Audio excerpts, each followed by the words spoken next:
شجرة النبوة وموضع الرسالة ومختلف الملائكة ومعدن العلم وأهل بيت الوحي.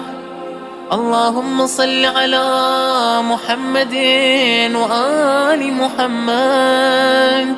اعوذ باللہ من الشیطان الرجیم. بسم اللہ الرحمن الرحیم. اللہم صل علی محمد وآل محمد. معزز اور محترم ناظرین کرام، ہم سب اس وقت جس گفتگو کو سننے اور اپنی زندگیوں میں اتارنے جا رہے ہیں، اس گفتگو کا تعلق اس صلوات سے ہے کہ جسے صلوات شعبانیہ کہا جاتا ہے.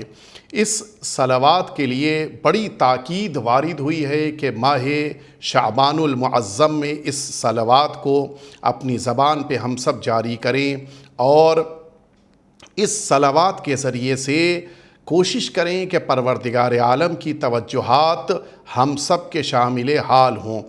یہ صلوات وہ ہے کہ جسے ہمارے اور آپ کے چوتھے امام سجاد علیہ السلام نے تعلیم فرمایا ہے، اور اس صلوات کے لیے علماء نے بڑی تاکید فرمائی ہے.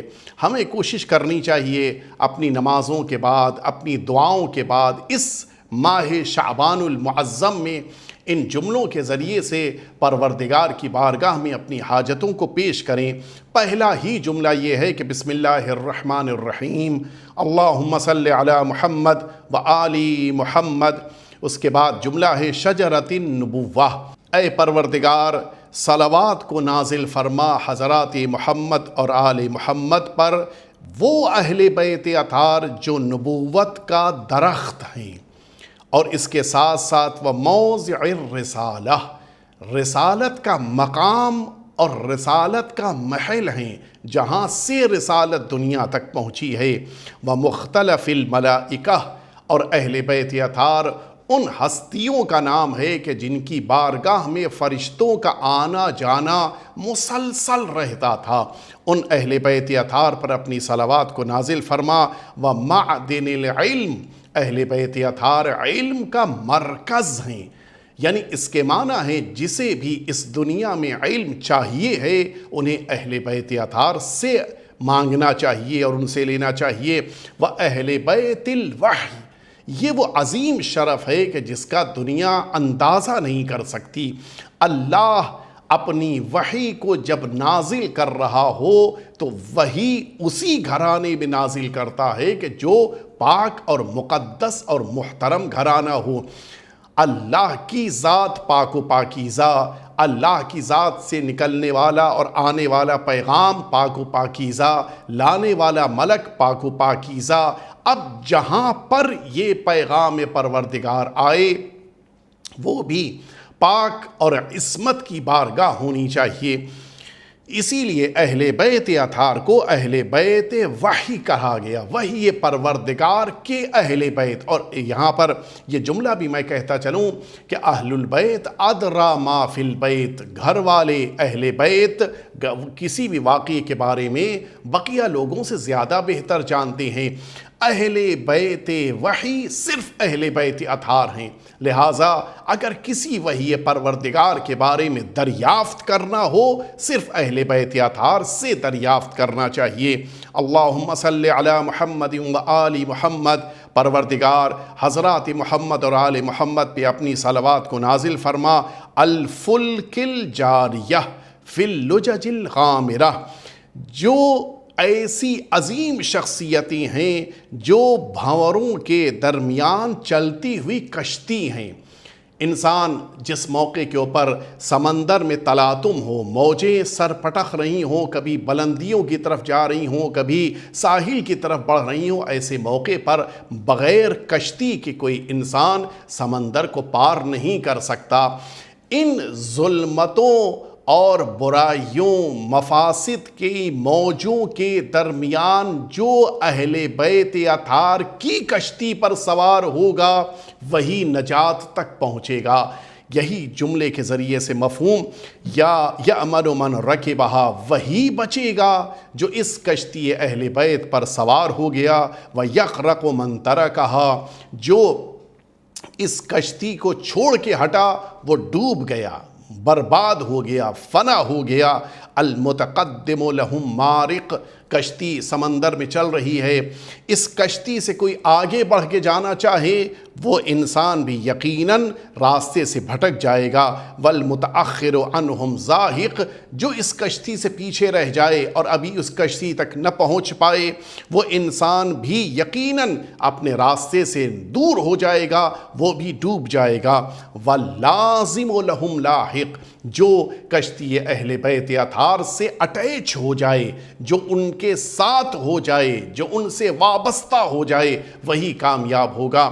یہ جو دعا کا جملہ ہے یہ اسی حدیث پیغمبر کا ایک فقرہ کہ جو رسالت مآب نے فرمایا تھا کہ مثل اہل بیتی کسفینۃ نوح من رکبہا نجا ومن تخلف عنہا غرق وہوا، فرمایا کہ اہل بیت اطہار کی مثال نوح کی کشتی کے جیسی ہے، جو اس پر سوار ہو گیا وہ کامیاب ہو گیا، اور جو اس کشتی سے دور ہوا وہ بھٹک گیا، ناکامیاب ہوا اور ڈوب گیا۔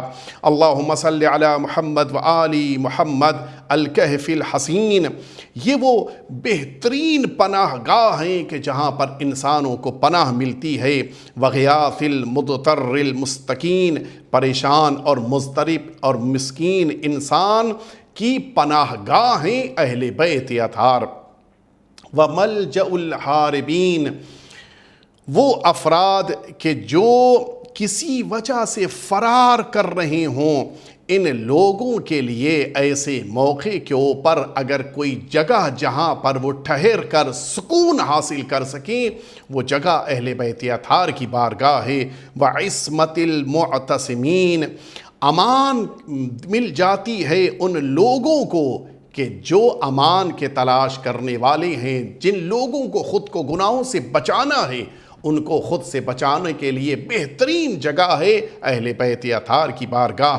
اللہم صلی علی محمد وآل محمد صلاۃ کثیرۃ تکون لہم رضا، ایک ایسی صلوات کو اہل بیت اطہار پہ خدا را نازل فرما کہ جو صلوات بہت زیادہ ہو اور ان اہل بیت اطہار کی رضایت کا سبب بن جائے۔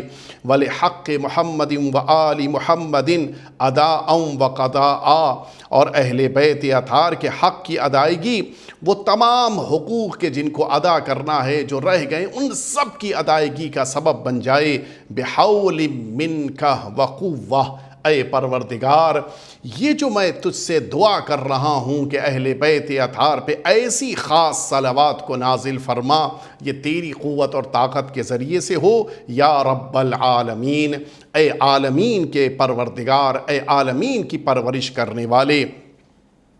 اللہم صلی علی محمد وآل محمد الطیبین الابرار الاخیار، وہ لوگ کہ جو پاک و صاف ہیں، وہ لوگ کہ جو ابرار ہیں، بہترین نیکیاں کرنے والے ہیں، وہ لوگ کہ جنہیں چن لیا گیا بہترین افراد ہیں۔ الذین اوجبت حقوقہم، یہ وہ شخصیتیں ہیں جن کے حق کو پروردگار نے واجب قرار دیا ہے، تو نے اے پروردگار واجب قرار دیا ہے۔ وَفَرَضْتَ طَاعَتَهُمْ، اور ان اہل بیت اطہار کی اطاعت کو ہم سب پر فرض کر دیا ہے۔ وَوِلَایَتَهُمْ، اور ان اہل بیت اطہار کی ولایت کو ہمارے لیے لازم قرار دیا ہے۔ قُلْ لَا أَسْأَلُكُمْ عَلَيْهِ أَجْرًا إِلَّا الْمَوَدَّةَ فِي الْقُرْبَى، یہ انسان اللہ کی اس آیے شریفہ کے ذریعے اہل بیت اطہار کی عظمت کو محسوس کر سکتا ہے۔ اے پیغمبر آپ ان سے کہہ دیجئے کہ نہیں کچھ تم سے مطالبہ کرتا سوا یہ کہ میرے اہل بیت کی تم محبت کو اپنے دلوں میں قرار دو۔ اس کے بعد فرمایا اللہم صلی علی محمد وآل محمد وَعْمُرْ قَلْبِي بِطَاعَتِكَ، اے پروردگار ہمارے دلوں کو اپنی اطاعت کے ذریعے سے آباد کر دے، ہمارے دل زندہ رہیں اللہ کی اطاعت کے ذریعے۔ پروردگار ہم تب تک زندہ ہیں جب تک تیرے اطاعت گزار ہیں ہم ہو سکتا ہے کہ اس دنیا میں چلیں پھریں اٹھیں بیٹھیں آئیں جائیں سب کچھ کرتے رہیں، لیکن اگر تیری اطاعت نہیں ہے تو ہم زندہ نہیں ہیں، ہم مردہ سمجھے جائیں گے۔ اس کے بعد اے پروردگار مجھے زندگی اپنی اطاعت کے ذریعے سے عطا فرما، ولا تخزنی بمعصیتک، پروردگار اپنے گناہ کے موقع مجھ سے سلب کر لے تاکہ میں رسوا نہ ہو جاؤں، تاکہ میں ذلیل نہ ہو جاؤں، تاکہ میں کسی موقع کے اوپر اپنی آبرو کو ضائع نہ کروں۔ وارزقنی مواساۃ من قطرت علیہ من رزقک، پروردگار مجھے ایک ایسا رزق عطا کر دے کہ جو تیری بارگاہ سے رزق پانے والوں سے ہمدردی کرنے کے لیے ان کی طرف بڑھنے کے جذبے کے ساتھ میرے پاس پایا جاتا ہو۔ بما وسعت علی من فضلک، اور وہ رزق کہ جو تیرے فضل اور تیرے کرم کی بنا پر بہت زیادہ وسیع ہو۔ شاید آج کے دور میں اس دعا کی اپنی ایک الگ اہمیت ہے۔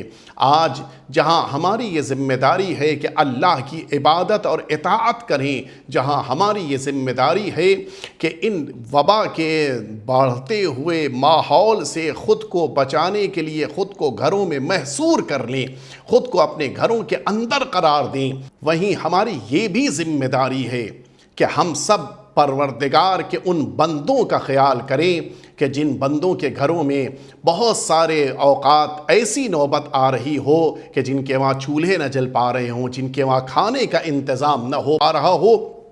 ہماری ذمہ داری ہے کہ جس رزق کو پروردگار نے ہمیں عطا کیا اس رزق کو دنیا والوں تک ہم پہنچانے کا ذریعہ بنیں۔ آپ یہ فیکٹ اپنے ساتھ محفوظ رکھیں کہ انسان جتنا اپنے سے نیچے والوں کو دیتا ہے اتنا ہی اپنے سے اوپر والوں سے لیتا ہے، اور اگر اپنے سے نیچے والوں کو دینا چھوڑ دے اسے اوپر سے ملنا بھی بند ہو جاتا ہے۔ لہٰذا اس موقع پر ساری انسانیت جو اس وقت پریشان ہے، جو اس وقت مضطرب ہے، جو اس وقت مشکلات میں گھری ہوئی ہے، اس کے شانے سے شانہ ملا کر کھڑے ہوتے ہوئے ان کے لیے ان کے وسائل زندگی کو جو ضروریات زندگی ہیں انہیں فراہم کر دینا، یہ اللہ کے ان نیک بندوں کے لیے بہترین موقع ہے جنہیں پروردگار نے رزق میں وسعت عطا فرمائی ہے۔ وَنَشَرْتَ عَلَيَّ مِنْ عَدْلِكَ، اور پروردگار مجھے عطا کر دے کہ میں عدل کو پھیلانے والوں میں سے قرار پاؤں۔ وَأَحْيَيْتَنِي تَحْتَ ظِلِّكَ، پروردگار مجھے زندگی دے کہ میں تیرے عرش کے زیر سایہ زندگی گزاروں۔ میں جہاں پر تیری حکمرانی ہے، جہاں پر تیری ذات کا اقرار ہے، وہاں پر میں پرسکون زندگی گزاروں۔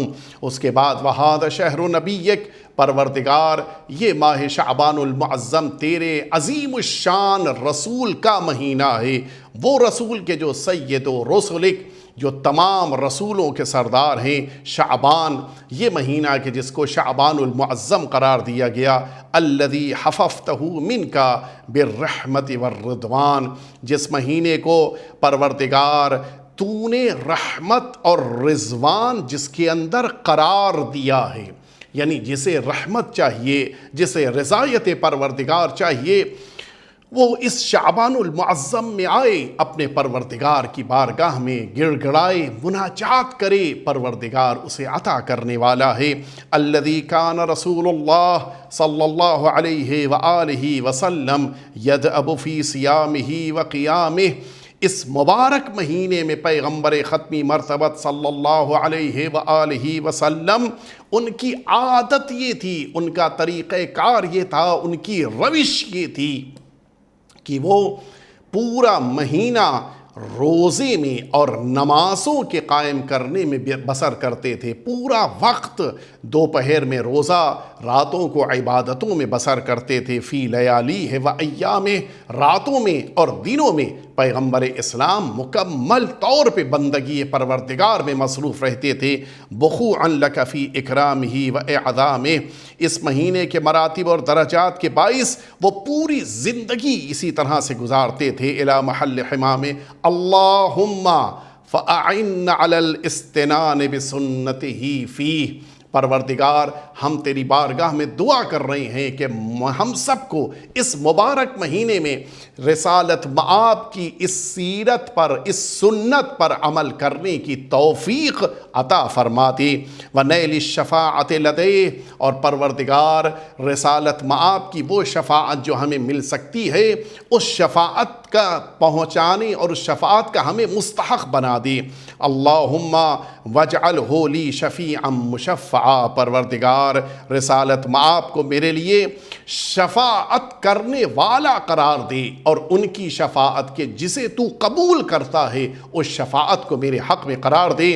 وَطَرِيقًا الیک مہیعا، اور وہ راستہ جو تیری طرف جانے کا راستہ ہے اس راستے پر مجھے گامزن کر دے۔ وَاجْعَلْنِي لَهُ مُتَّبِعًا، پروردگار مجھے رسالت مآب کا اطاعت کرنے والا، رسالت مآب کی پیروی کرنے والا قرار دے۔ حتی القاک یوم القیامت عنی راضیا، یہاں تک کہ میدان محشر میں جب تجھ سے ملاقات کرے تو مجھ سے راضی ہو جائے۔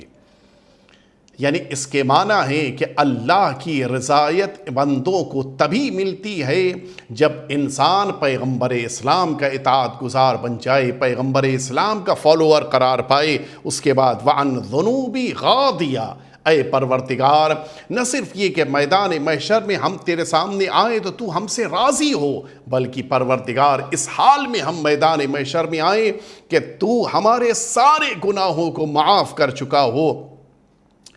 قد اوجبت لی منک الرحمت والرضوان، اور پروردگار اس میدان محشر میں جب ہم پہنچے تو اس انداز میں کہ تو ہمارے لیے رحمت اور رضوان کو اپنے لازم قرار دے چکا ہو۔ وَأَنزَلْتَنِي دَارَ الْقَرَارِ، اور اے پروردگار مجھے اس جگہ تک پہنچا دے اس موقع پر کہ جس جگہ کو تو نے مستقر اور بہترین قرار والی جگہ ومحل الاخیار، اور اپنے نیک بندوں کا مرکز قرار دیا ہے۔ اللہم صلی علی محمد وآل محمد، پروردگار اہل بیت اطہار و رسالت مآب پر بہترین صلوات کو نازل فرما۔ واسمع دعائی اذا دعوتک، پروردگار جب میں تجھ سے دعا کروں تو میری دعاؤں کو قبول کر لے۔ یہ اس مناجات کا پہلا فقرہ کہ جس کو پیش کیا گیا تھا، یعنی ان دعاؤں کے ذریعے سے انسان اس مبارک مہینے میں اپنے پروردگار کی بارگاہ میں التماس کرے، گڑ گڑائے۔ مناجات شعبانیہ بھی اور صلوات شعبانیہ بھی، ان دونوں کو اپنی زبان پہ ہمیشہ جاری رکھے۔ خاص طور سے اس مبارک مہینے میں اس صلوات شعبانیہ کو پڑھے تاکہ پروردگار کی بارگاہ میں یہ جملہ کہہ سکے کہ خدارا ہم تیرے رسول کے پیرو ہیں، ہم تیرے اہل بیت اطہار کی پیروی کرنے والے ہیں۔ خدارا جب میدان محشر میں آئیں تو ہم سب سے راضی و خوشنود ہو، اس عالم میں ہم میدان محشر میں پہنچیں۔ پروردگار ہم سب کو اس مبارک مہینے میں اپنے نیک بندوں میں قرار فرما، ہمارے آقا اور مولا سرکار ولی عصر کے ظہور پر نور میں تعجیل فرما، اور ہم سب کو تمام انسانیت کے لیے خدمت گزار قرار فرما۔ وصلی اللہ علی سیدنا محمد وآلہ الطیبین الطاہرین۔